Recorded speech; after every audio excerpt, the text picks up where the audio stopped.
Bonsoir tout le monde. Ce soir, je vais vous présenter Git, son utilisation et les préjugés à propos de ses utilisations.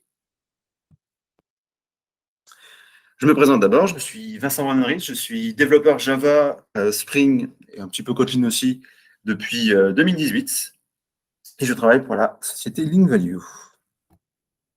Donc tout d'abord, on va voir d'où vient Git, de quel besoin vient-il, comment il a été créé. On va ensuite voir les Git Web Platform qui utilisent Git et qui protègent l'arbre principal. On va ensuite voir les CI/CD qui vont nous permettre d'expliquer plusieurs des Git Workflows, pour ensuite conclure sur l'utilisation de ces Git Workflows dans les entreprises. Donc, tout d'abord, d'où vient Git? Alors, Git, tout d'abord, Linux, à la base, est un logiciel qui a été développé par Linus Torvalds et qui a été partagé par celui-ci. Au tout début, les multiples développeurs de Linux envoyaient en fait leurs changements via mail à Linus Torvalds, qui lui les recevait, les testait, les mergeait. Et pour lui, en fait, tout ça était très chronophage et très prône à l'erreur humaine. Donc, il a cherché une solution pour ça.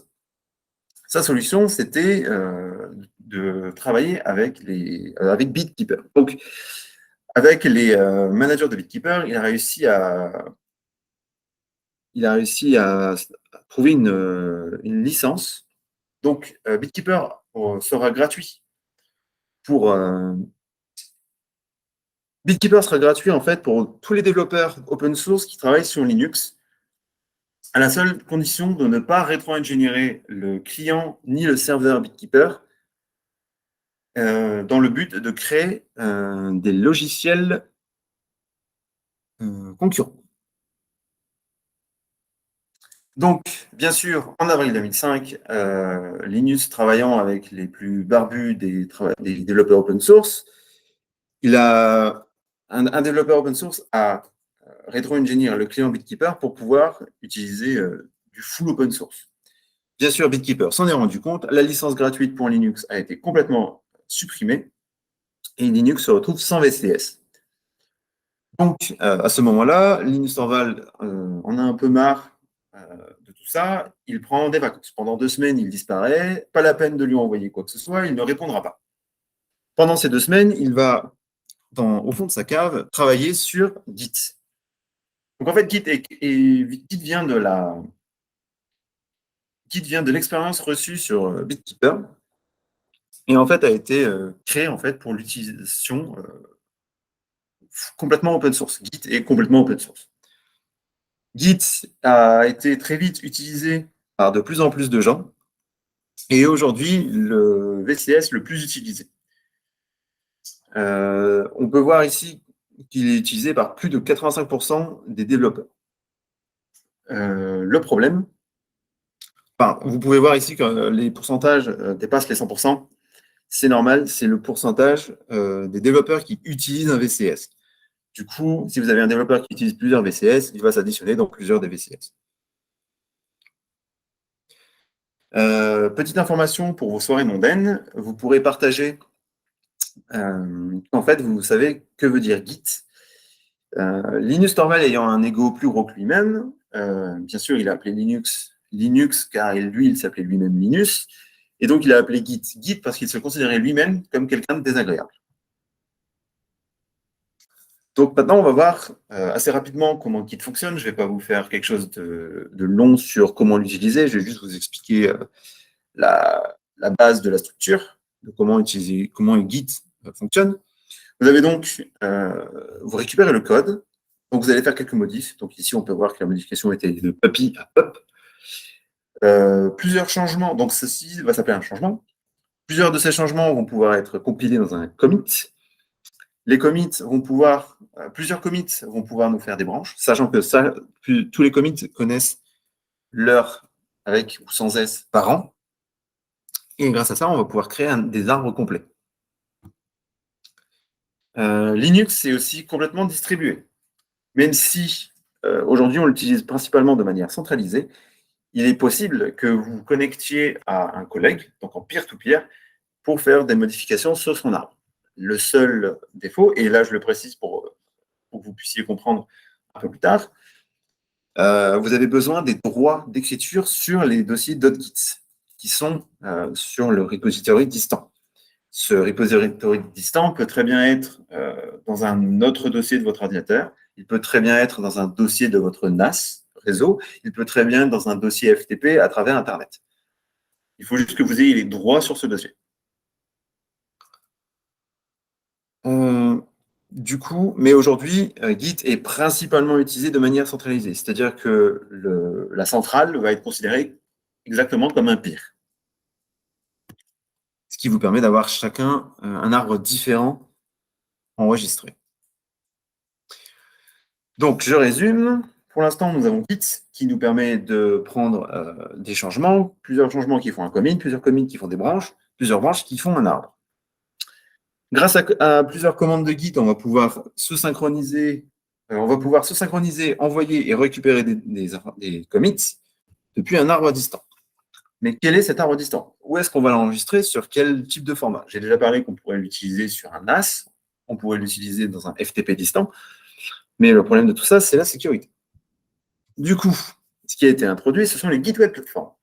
Donc là, j'ai mis quelques exemples, Gitbucket, GitLab, GitHub. Il y en a encore d'autres, mais ce sont ceux les plus utilisés.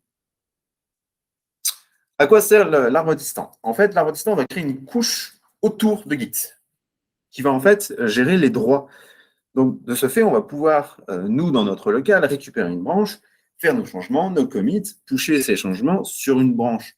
Mais le Git Web Platform va nous permettre de protéger ces branches.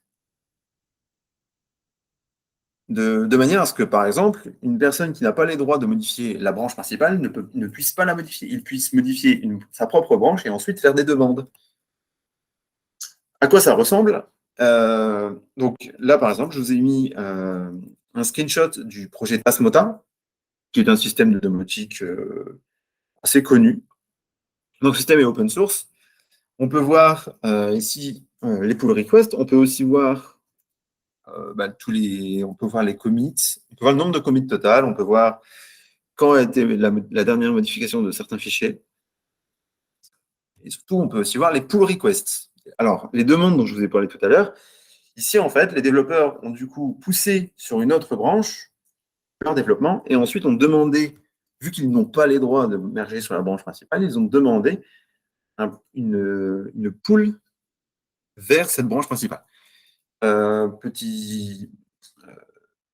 Petite information accessoire, sur GitHub, ça s'appelle une pull request. Sur GitLab, ça va s'appeler une merge request. C'est exactement la même chose. Et je vous avoue, je ne sais pas comment ça s'appelle sur Gitbucket. Mais il y a sûrement un terme semblable. Du coup, on va aussi avoir besoin, en fait, ces GitWeb Platform vont nous permettre d'utiliser ce qu'on appelle des CI/CD. Les CI/CD, ce sont des automatons qui fonctionnent sur l'arbre. Donc, vous pouvez donner en fait à votre CI/CD sur telle condition, tu vas faire telle chose. Donc là, je vous ai ramené un petit screen de là où je travaille. Donc, bon, on a un petit peu abusé sur les emojis, mais visiblement, c'est assez pratique. Donc, vous allez pouvoir, par exemple, ici on voit, faire des builds manuels. Donc, en fait, votre CI va pouvoir récupérer le code, faire un build de l'application, lancer les tests de l'application, envoyer le code sur Sonar, qui est un outil qui permet de vérifier la qualité de votre code. Il va permettre donc envoyer votre code sur Sonar, qui va vérifier la qualité de votre code. Il va aussi envoyer le dependabot, qui lui va vérifier que les dépendances de votre application ne sont pas vérolées. Et à la fin, quand tout passe correctement, il va pouvoir envoyer ce build dans ce qu'on appelle un Artifactory. C'est un serveur qui va enregistrer toutes les versions de votre application. Donc là, nous avons ici des versions manuelles avec des deploys automatiques. Parce que là, en fait, à la fin, si tout fonctionne, on va aussi pouvoir automatiquement déployer sur divers environnements. Donc là, par exemple, on voit des envois en QA, des envois en dev. Mais on a aussi des builds automatiques. Donc, on les voit en haut à gauche. On va avoir, en fait, quand on va pousser sur n'importe quelle branche, donc nous, c'est ce que l'on a fait, vous allez, en fait, donc la CI va automatiquement build, tester, envoyer sur Sonar, envoyer sur le dependabot. et puis envoyer dans l'Artifactory, automatiquement à chaque commit, à chaque changement, pour vérifier la qualité de code, pour vérifier que ça fonctionne encore. Donc, ça va nous permettre de vérifier que le code est de bonne qualité avant de pouvoir le merger, sans avoir à le récupérer en local, de devoir le build nous-mêmes, de devoir le tester nous-mêmes, de devoir faire des tests nous-mêmes. On peut aussi penser dans ces CI, ajouter des tests Selenium qui permettent de tester l'application dans un navigateur web, de faire des tests API qui nous permet vraiment de tester que certains scénarios se passent correctement.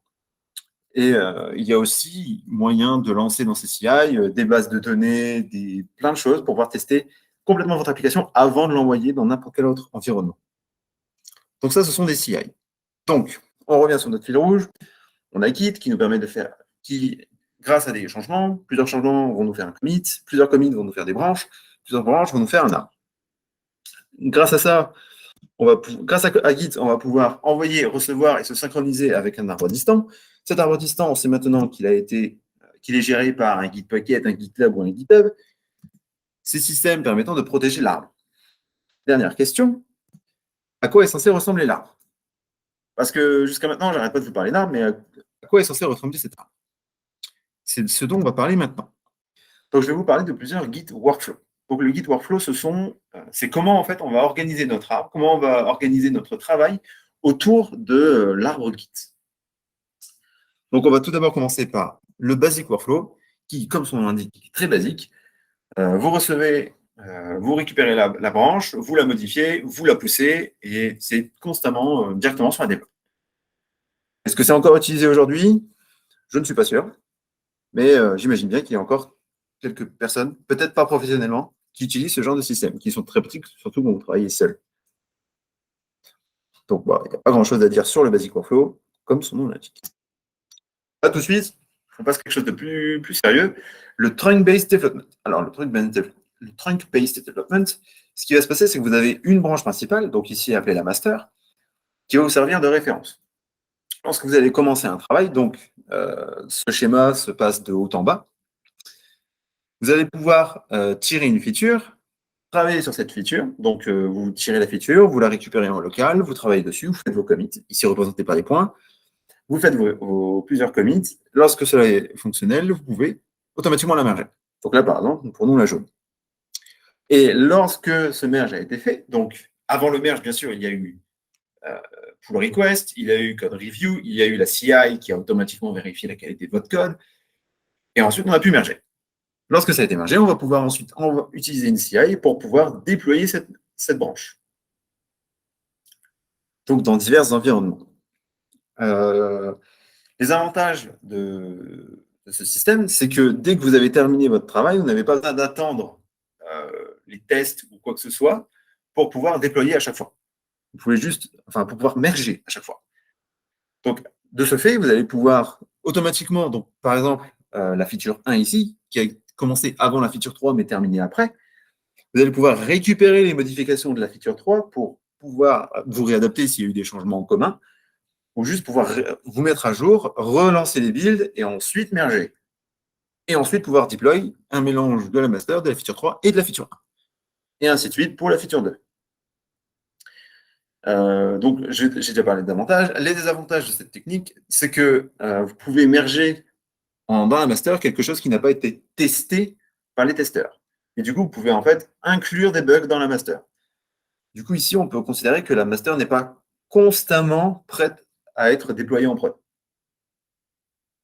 Ce qui est l'avantage du GitHub Flow.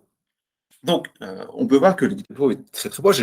J'ai actuellement utilisé le même schéma, j'ai juste modifié, déplacé les deploys.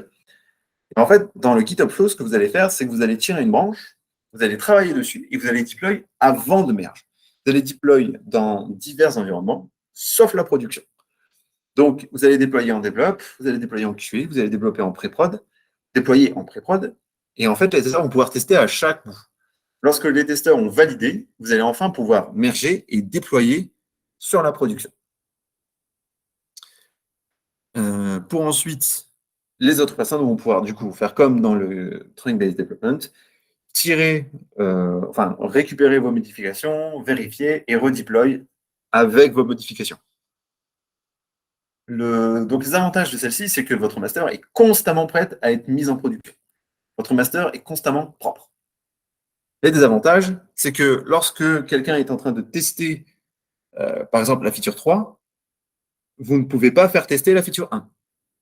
Et vous ne pouvez pas récupérer la feature 3 dans la feature 1, car la feature 3 n'est toujours pas dans la master.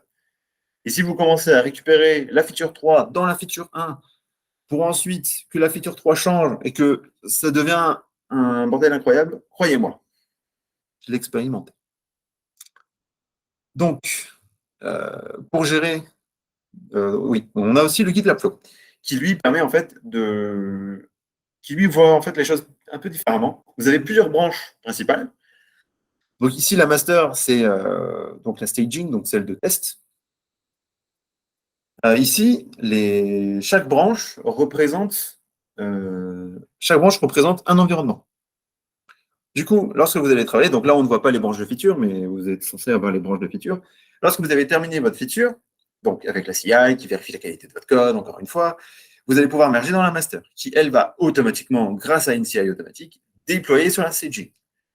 Les testeurs vont pouvoir tester, et lorsque les testeurs vous auront validé votre travail, vous pourrez faire une demande de merge directement de la master vers la pré-production, qui va déclencher une CI sur la branche de pré-production, qui va automatiquement déployer en pré-production. Les testeurs vont pouvoir tester en pré-production, vous la validez, et ensuite remerger dans la production, qui, elle, va automatiquement se déployer encore et encore.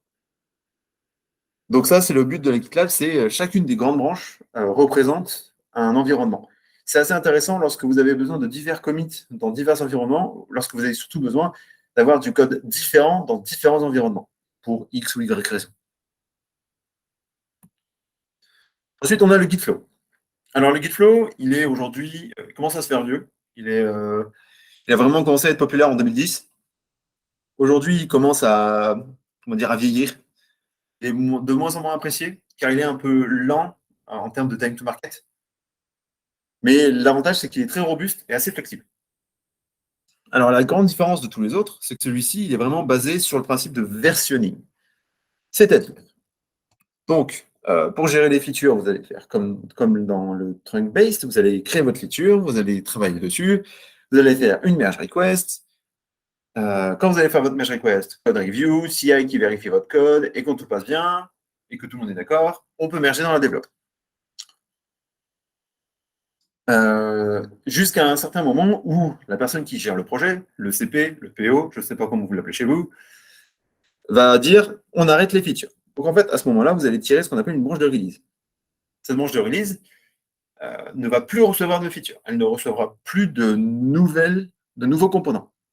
Elle va par contre recevoir constamment des bug fixes. Donc quelqu'un va travailler sur ces features, soit directement dessus, soit en tirant des branches aussi. Il va corriger les bugs qui auraient été trouvés dans les différentes branches qui ont été mergées auparavant, ou des bugs qui ont été enregistrés dans votre système de ticketing. Et en fait, à la fin, lorsque cette branche sera prête, vous pourrez merge cette branche à la fois dans la develop et dans la master. Donc la master représentant votre code de production. Et lorsque vous mergez dans la master, vous allez pouvoir créer votre version. Donc nous, par exemple, on le fait en CI. On fait dans une CI. C'est une CI qui augmente la version. Elle regarde tous les commits, elle regarde ce qui s'est passé. S'il y a eu des features, elle augmente le versionning de features. S'il y a eu des bugs fixes, elle augmente le dernier chiffre. S'il y a eu des major changes, elle augmente le premier chiffre. Elle va modifier les versions, créer un build et le déployer en production. Mais surtout, ne pas oublier que cette branche doit être aussi remergée dans la develop. Sinon, vous avez tous les bugs fixes qui ont été faits, vous ne les retrouverez pas là-bas. Comme les hotfix, qui sont un peu comme des bugs fixes, sauf que eux sont directement tirés de la master. Lorsque vous avez besoin de faire des modifications sur celle-ci. Lorsque vous avez, par exemple, un bug en prod qui est bloquant, vous allez pouvoir tirer directement de la master, corriger sur cette branche, immerger cette branche sur la master. Encore une fois, n'oubliez pas de merger cette branche directement dans la develop pour récupérer les bugs fixes. Donc, moi, ce que je voulais montrer surtout, c'est que là, vous avez plusieurs manières d'utiliser Git. Mais ce ne sont que des exemples. C'est là où je voudrais mettre, c'est vraiment ce que je voudrais mettre en avant là aujourd'hui, c'est que ces techniques qui ont des jolis noms, qui sont souvent prônées sur Internet, mises en avant, ne sont que des exemples d'utilisation de Git. Certes, la plupart d'entre elles vont toucher, je ne sais pas, quelque chose comme 80-85% des projets. Mais si dans votre projet, vous avez une contrainte qui vous force, enfin, qui vous empêche d'utiliser, par exemple, un guide flow, mais que vous voulez vraiment utiliser celui-ci parce il a l'air vraiment de fit votre besoin, vous allez pouvoir utiliser un guide flow légèrement modifié. À partir du moment où toute votre équipe est d'accord, il n'y aura pas de problème à ce niveau-là. Nous, par exemple, on utilise un mélange entre le GitHub Flow et le GitLab Flow. En fait, on a plusieurs branches principales, mais une seule qui reçoit les features. Et le deploy se fait à la fin du développement et pas après le merge. Et c'est ça vraiment que je veux mettre en avant, ce sont des exemples. Si toute votre équipe est d'accord avec comment vous fonctionnez, automatiquement, ça ne peut fonctionner. Après, si vous voyez encore des erreurs, eh bien, vous rechangez votre CI, vous rechangez comment votre workflow fonctionne. Vous vous adaptez à vos besoins. Et je pense que je vais terminer sur il ne faut pas en fait rester coincé sur oui, mais c'est écrit comme ça sur Internet. Donc, j'ai déjà fait ma conclusion. Merci beaucoup. Donc, je m'appelle Christian Couder et je vais vous parler d'une gestion de version et de code source moderne avec Git. Alors, donc, comme Vincent l'a rappelé, Git a été créé par Linus Torvalds. Il faut savoir qu'il a créé en avril 2005, mais dès juillet 2005, il a repassé le mainteneurship, c'est-à-dire la direction du projet, en fait, à Junior Amano, qui le maintient depuis cette période. Alors, en ce qui me concerne, donc j'ai commencé à travailler sur Git pendant mon temps libre en 2006. J'ai d'abord travaillé pas mal sur une commande qui s'appelle Git dissect ou Git bisect en anglais. Et je travaille pour GitLab depuis 2016. Donc, au début, j'étais freelance et je travaillais aussi pour Booking.com sur Git et pour une autre boîte sur une techno liée à Git aussi. Et depuis fin 2019, je suis à 100% chez GitLab. Et je suis l'un des 4 membres du Project Leadership Committee de Git, qui gère l'argent du projet. Alors, on n'a pas beaucoup d'argent et ça nous sert surtout à permettre à des développeurs de venir aux conférences, en particulier la Git Merge, qui a lieu normalement chaque année. Et puis, ouais, on gère aussi la modération et on gère la marque Git aussi. Parce que Git fait partie du Software Freedom Conservancy qui gère pas mal de projets, enfin qui aide pas mal de projets libres en faisant de la gestion et qui fournit une aide légale, etc. Enfin bon, vous pouvez vous renseigner si vous voulez. Et je travaille pas mal avec la communauté Git, donc j'édite une newsletter mensuelle qui s'appelle Git Rev News. Et aussi, je mentor des étudiants qui participent au Google Summer of Code ou à Outreachy, qui est un peu comme le Google Summer of Code, sauf que ça a lieu 2 fois par an, une fois en hiver et une fois en été. Et c'est réservé à des minorités ou des femmes. Enfin bon, vous pourrez regarder aussi si ça vous intéresse. Alors là, je vais vous parler de l'évolution de la gestion de code et de version que Git représente par rapport à ce qu'il y avait avant et jusqu'où on peut pousser en termes, enfin, pour avoir des améliorations en termes de qualité et d'agilité. Et pour ça, je vais vous parler de mon expérience sur Git lui-même, en fait, principalement. Donc, alors le principal problème que Git a résolu, c'est le fait qu'avant Git, en particulier avec Subversion, qui était le logiciel open source le plus utilisé, enfin avec CVS, mais qui ressemblait pas mal à Subversion. Donc, avant, les branches dans Subversion, c'était très lourd parce il fallait dupliquer sur sa machine tout le code de chaque branche. Et donc ce que Git a changé, c'est qu'avec Git, une branche, ben, c'est juste, un nom associé à un commit, comme un tag, en fait. Donc c'est très léger. Sur, votre disque, c'est 40, octets dans un fichier. Donc, donc voilà, c'est la naissance, enfin, en gros, de la gestion de sources moderne, à mon avis. Bon, je pourrais m'arrêter là, mais je vais quand même continuer un peu. Alors, pourquoi ça a tout changé? Donc, ça a permis de créer facilement des branches, évidemment, de les gérer facilement et de les merger aussi assez facilement. Heu, donc, alors, Vincent vous a montré pas mal de choses là-dessus, donc je vais pas revenir dessus. En fait, le, hem, le fait de créer une branche pour chaque feature ou bug fix, ça s'appelle les feature branches. Il vous en a montré, pas mal dans différents workflows. Après donc il y a eu les merges ou les pull requests par-dessus pour gérer les branches dans des interfaces web en particulier, mais ça existe aussi pour, quand à l'origine, les merge requests, c'était des emails avec un format spécifique envoyés par les mainteneurs du noyau Linux à Linus Torvalds. Donc ça existe aussi un peu par mail, enfin ça peut exister. Hem et hem Et puis ça a mis l'accent sur, la nécessité d'avoir de la revue de code et des tests pour décider si on merge oui ou non telle branche et ou quand on la m ou ce qui reste à faire ou avant qu'on la merge.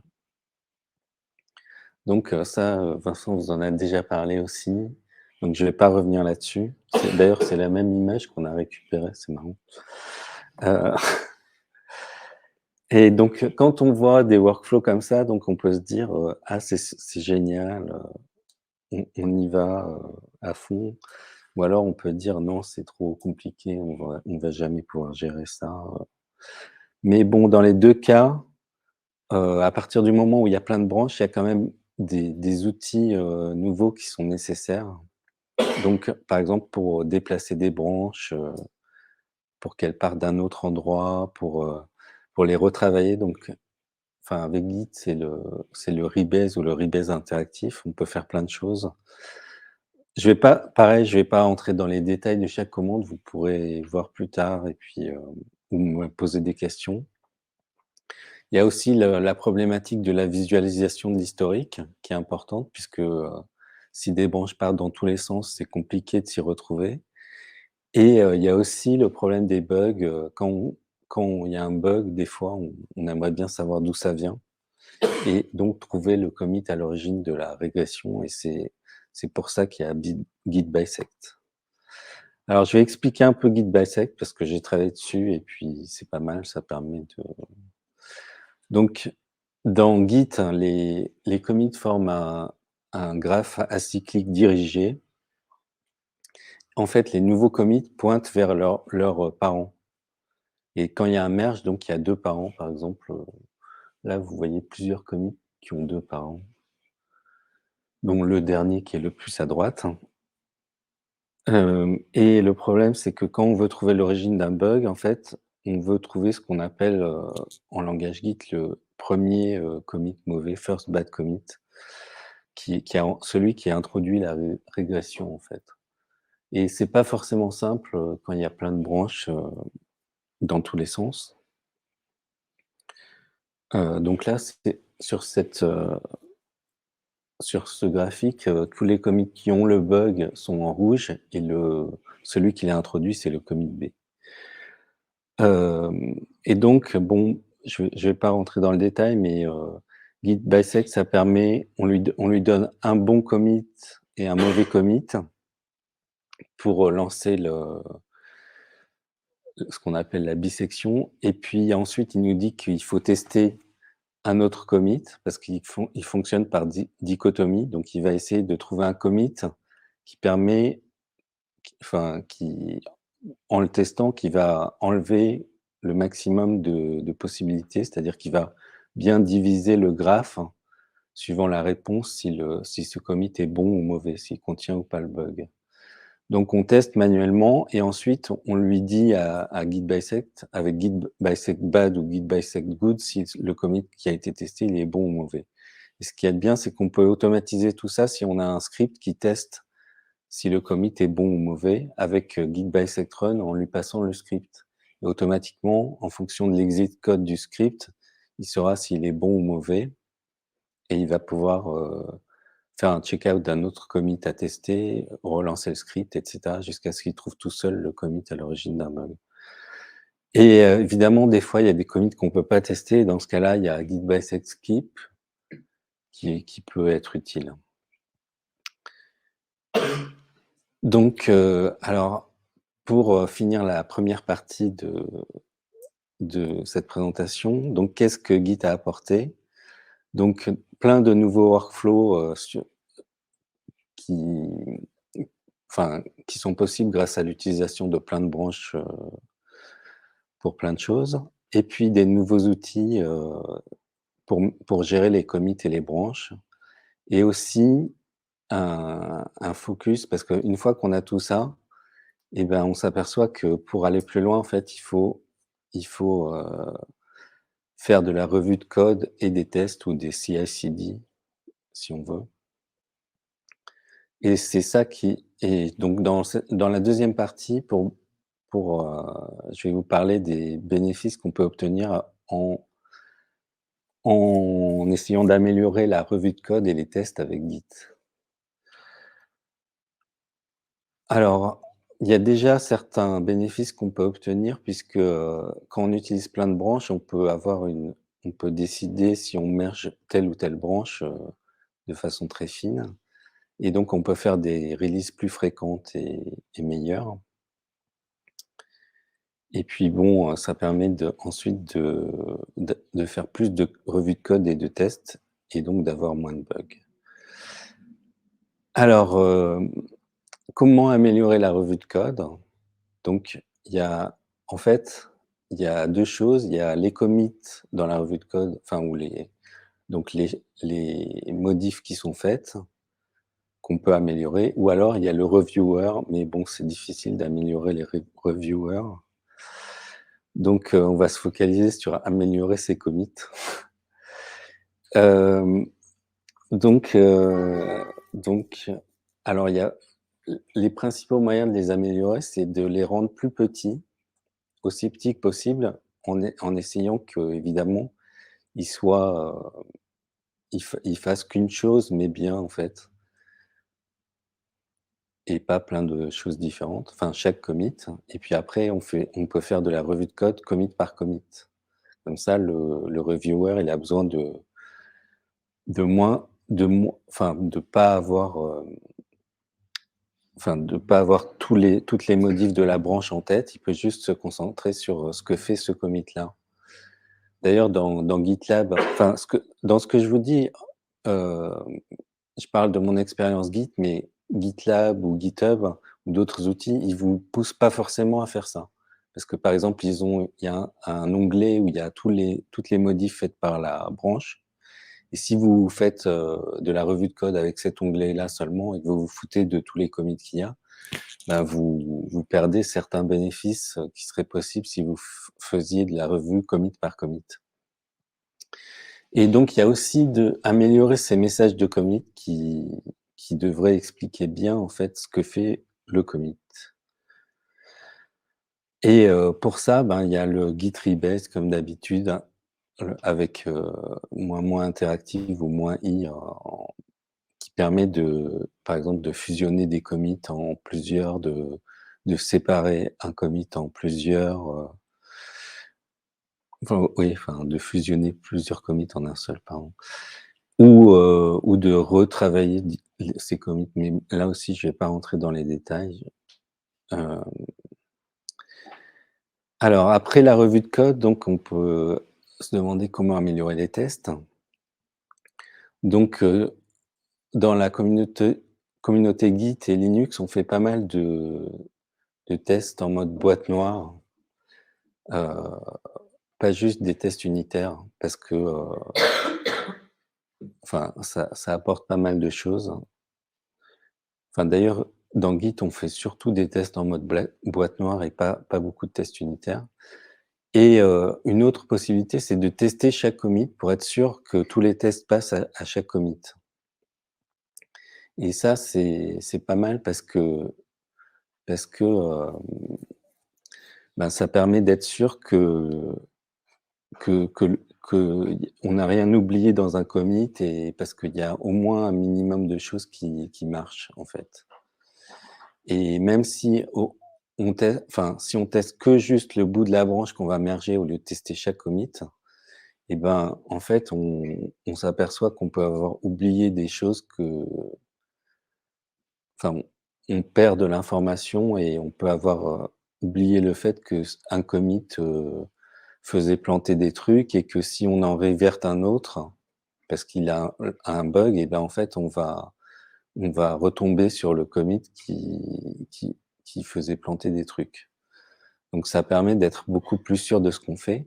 Et puis d'autres moyens, c'est de faire un test, de rajouter un test au moins pour chaque nouvelle fonctionnalité et un test au moins pour chaque, bug qu'on fixe ou qu'on fixe pas d'ailleurs, parce que si on décide de pas le fixer, c'est quand même pas mal de le documenter.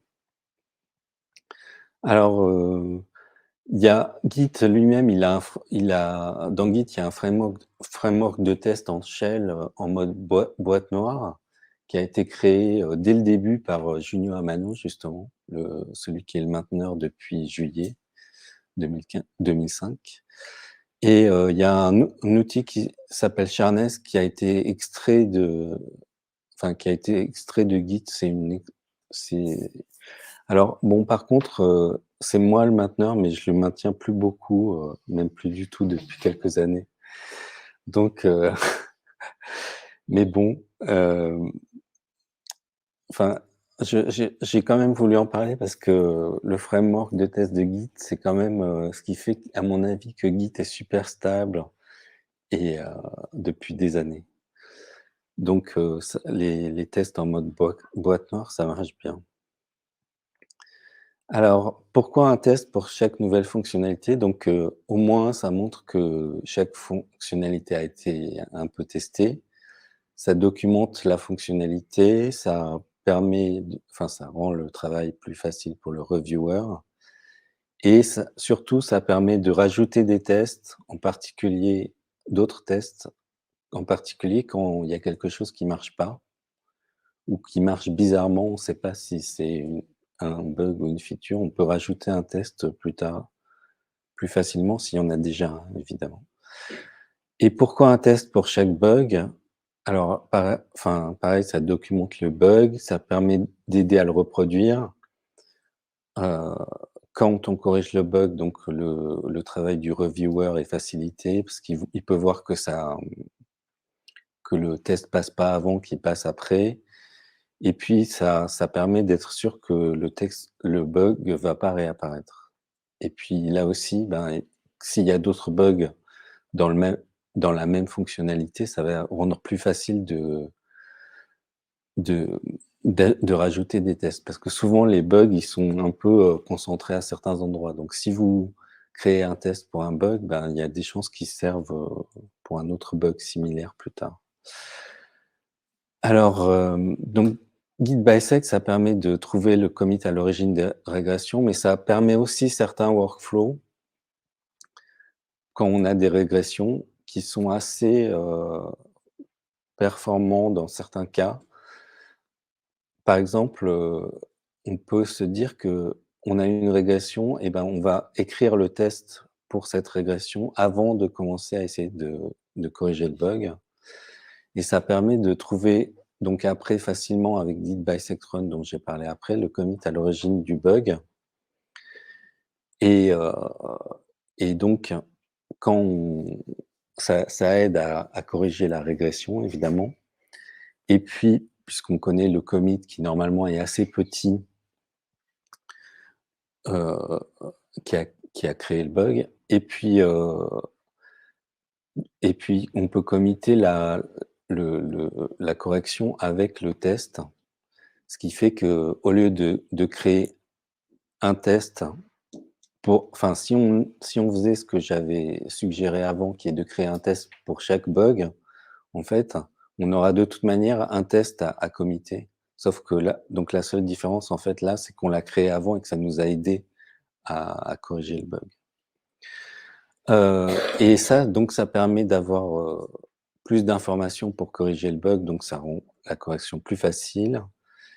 Et ça permet aussi donc si on a créé plein de petits commits et avec des bons messages de commit, ben on en profite plus quand on utilise Git Bisect puisqu'il y a tout ça qui nous aide à corriger le bug, en fait.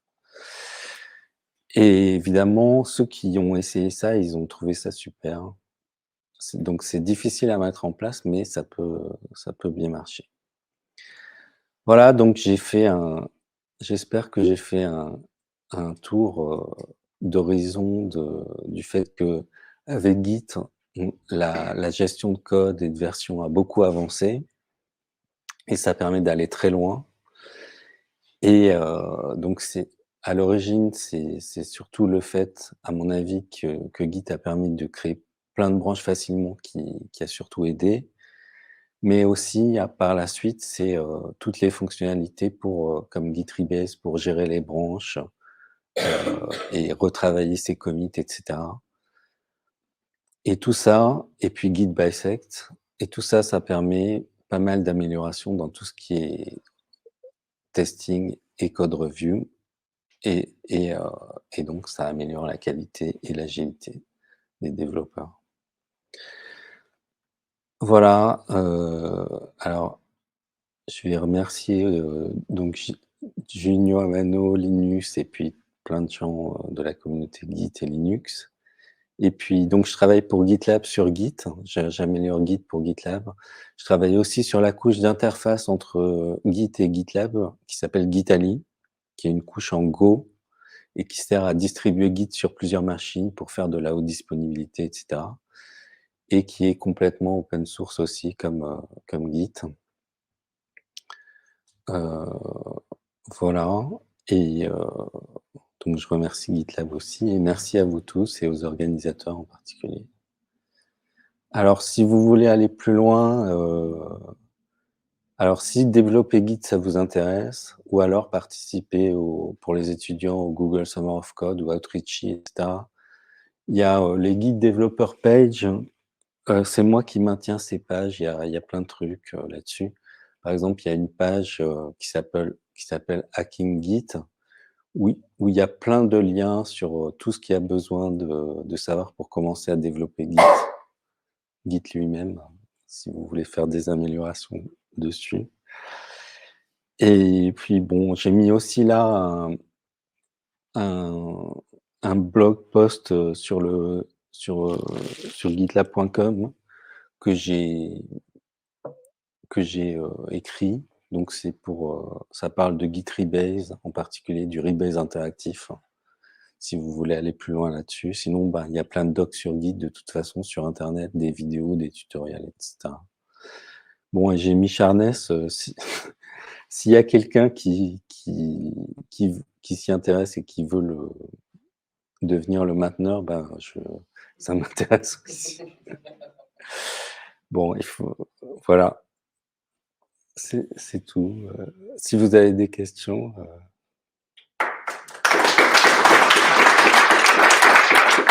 Je sais pas comment on peut entendre. Ouais. Oui. J'ai une question, je suis pas sûr d'avoir bien compris. C'est que les tests en boîte noire, c'est différent d'une CI, du coup, Non, c'est juste qu'en fait, ton logiciel, tu fais comme si tu connaissais rien à l'intérieur de ce qu'il est. Alors, c'est plus facile à faire quand ton logiciel, c'est comme Git, c'est-à-dire c'est un outil en ligne de commande, parce que tu peux le lancer dans un script shell ou facilement, etc. Mais donc, mais il y a aussi des outils, par exemple pour les logiciels qui ont des interfaces graphiques, etc. Il y a des outils pour tester automatiquement les interfaces et tout. Donc ouais, les tests en mode botnet, c'est quand le test se met à la place d'un utilisateur en fait, et qui fait juste comme s'il l'utilisait, et puis il compare les résultats du logiciel avec ce que le logiciel est censé renvoyer, quoi. Ouais, Une petite question juste pour vérifier si j'ai bien compris comment fonctionne Bisect. ouais, C'est si par exemple j'écris donc la version pratique, je parle de la oui, version pratique, si j'écris un shell scripté, hein, donc un bash, qui lance mon application, donc c'est une API par exemple, mm. qui fait plusieurs appels, et à la fin il va juste retourner un 1 ou un 0 à Bisect, ou un bad, good. Ouais, enfin ton script, il doit faire un exit 0 si en fait il n'y a pas le bug que tu cherches, et un exit 1 si il y a le bug. Par exemple, un exemple très simple, c'est si tu veux voir si le commit, si tu veux trouver le commit qui a fait planter le build, tu fais git bisect run make, parce que ça va lancer make, et si make, enfin si le build avec make réussit, make va te renvoyer un exit code de 0, et git bisect va l'interpréter comme OK, le build est bon, donc ce commit-là est bon. Faire mon petit bash qui lance tout le Ouais. scénario, et à la fin il me fait un 0 ou un 1, et Il fait un exit 0 ou 1, ouais, voilà. ça Et va d'ailleurs, vraiment. il y a un exit code spécial, c'est 125. Si tu fais, par exemple, si tu vois que si ton appli, tu dois la builder avant de faire des tests, et que tu vois que ça builde pas sur ce commit-là, tu peux faire exit 125 et il va faire un skip automatiquement. C'est-à-dire, il va essayer de trouver automatiquement un autre commit à tester. Et enfin bon, voilà. Donc il y a des fonctionnalités avancées dont j'ai pas parlé dans Git Bisect. Il y a aussi, par exemple, tu peux faire un bisect seulement sur le premier parent en fait. C'est-à-dire, parce que souvent c'est la branche master qui est le premier parent. Et souvent, en fait, les développeurs qui utilisent GitHub ou GitLab, ils vérifient pas que tous leurs commits compilent ou pas. Donc, si tu fais un git bisect sur un projet comme ça où les développeurs vérifient pas que tous les commits compilent, eh ben, tu vas te retrouver à devoir tester plein de commits qui compilent pas et à faire plein de skips, etc. Et ça va, donc ton bisect, il sera pas efficace. Tandis que si tu sais que la branche master, de toute manière, elle doit tout le temps builder, sinon il n'y a pas de merge. Et ben dans ce cas-là, si tu fais le git bisect avec moins first parent, il va trouver il va faire le bisect que sur la branche master, et donc il va trouver le commit de merge qui a introduit la régression en fait. Et après, c'est au développeur qui a développé la branche de merge, enfin la branche qui a été mergée et qui a introduit la régression, de se débrouiller pour trouver dans la branche qui a été mergée quel est le commit qui a fait foirer qui a l'origine de la régression, enfin, ou quel est le problème.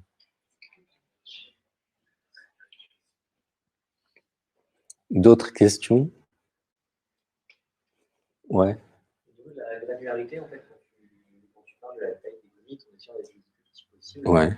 Est-ce que tu pourrais donner un exemple de bonne pratique qui soit pas trop fin non plus, qui soit exploitable Ouais, alors c'est vrai que c'est pas toujours évident parce que si tu veux faire trop petit, en fait, tu vas juste rajouter une fonction qui sera pas utilisée, et puis tu vas dire que ça c'est ton commit, mais ça c'est pas bon, parce que cette fonction, comme elle est pas utilisée, ça va pas changer le fait que tu l'aies rajoutée dans le commit, ça va pas changer le fonctionnement du logiciel. Donc il faut trouver, faut essayer de faire des changements minimaux, mais qui sont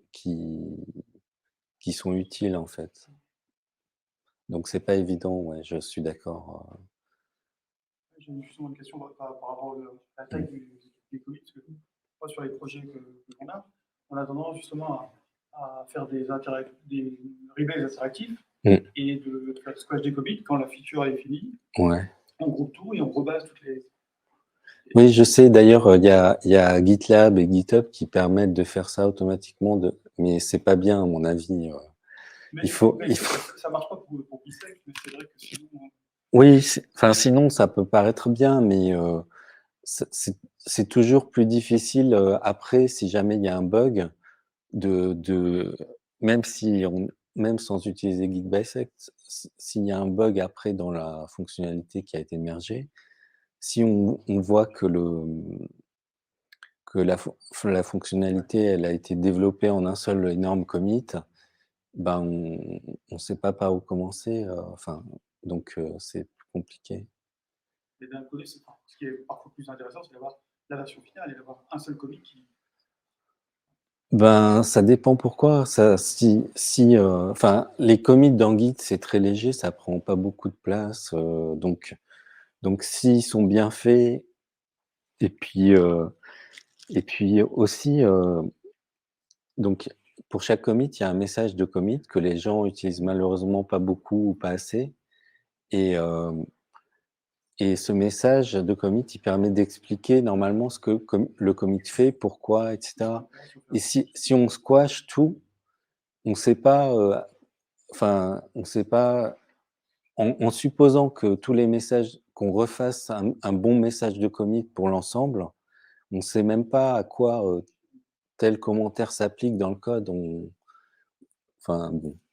Après, ça dépend. Si vraiment on est assez sûr que les branches qu'on va merger resteront assez petites de toute façon, parce qu'il y a aussi cette possibilité-là. On peut se dire, bon, allez, le développement de cette fonctionnalité, on va le séparer en 3 parties, on va faire 3 branches pour pas que ça soit trop lourd, etc., ou 3 étapes. Enfin, dans GitLab, on appelle ça itérer, en fait.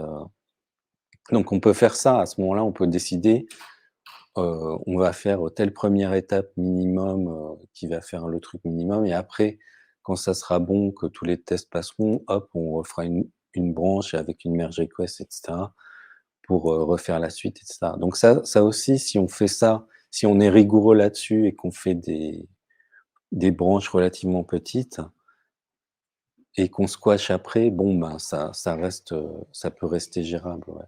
Mais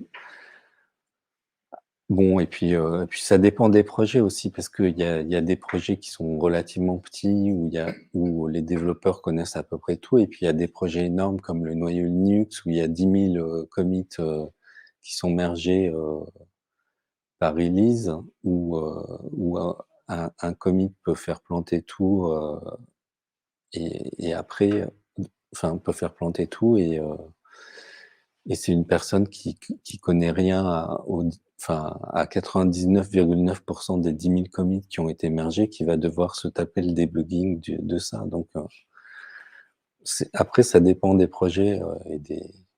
Moi, je parle parce que Git, en fait, du fait de comment il a été créé et par qui, il a repris les mêmes pratiques que ce qui était fait pour Linux, en fait.